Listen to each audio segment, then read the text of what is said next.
Xotin, uylab o'tirma. Endi men jonim bilan Antaliyaga ketaman. Jonim, meni o'ylamasang bachalar o'ylang dadasi.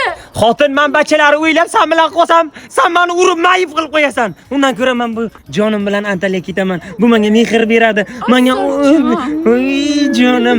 Xotin sog' bo'lasan, ketdik. Dadasi beradi. Antaliya? Dadasi? Dadajonisi? Voy, tushim akani, Xudoga shukr. Dadajonisi, qo'y. Yana urmoqqa keldingmi, xotin? Yo'q, urmayman, siz dadajonisiz. Shuncha urganlarimiz uchun meni kechiring. Hay. Hay, endi urmaysanmi? Yo'q, bundan keyin umuman urmayman dadasi sizni, xo'pmi? Hamma ishlaringizni qiling, men osh qilib qo'ydim, xo'pmi? Hay. Cheta xotin ichida bir dardi bormi deyman-da. Men choy dadasi. Rahmat xotin. Osh qanday bo'libdi? Osh zer bo'libdi xotin. O'zi tinchlikmi menga buncha iltifot ko'rsatibsan? Shuni aytsam dadasi tush ko'rinman. Tushimda bir qiz sizni Antaliyaga olib ketayotgan ekan.